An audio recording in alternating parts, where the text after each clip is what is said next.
моментальное принятие мер. Вот его не допустят, государственный статут. Что делать? Должны руководить штабом, На митинги надо ходить, и потому что выражать так свою позицию, и не надо бояться. Вот поэтому мы не боимся. По режиму работы у нас один день, выходной понедельник. Нет, все, там все предусмотрено, все должно. Мой интерес в том, чтобы страна двигалась не в том направлении, которое у нас сейчас движется, в сторону полицейского государства, авторитаризма, еще неизвестно, что дальше будет, да?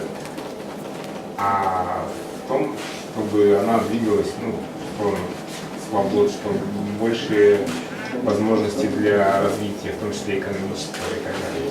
У нас могут какие-то такие случаи. Анатолий, а у вас есть какие-нибудь основания для опасений провокаций? Ну, там что-нибудь подожгут? Да, всегда. Кого-нибудь побьют? Всегда было. Мы знаем, против кого мы боремся, мы знаем, какие меры они могут принять. То есть мы не думаем, что все у нас так гладко будет проходить. Конечно, мы ожидаем и провокации, и давления. У вас есть запасные варианты, куда, если что, переехать из этого помещения? Да, подготовлены. Целый месяц мы работали над этим. То есть, если даже будут приняты меры давления на арендодатора, то, соответственно, конечно, есть 3 или 4 помещения, точно могу сказать, готовы для того, чтобы нас там принять и разместить.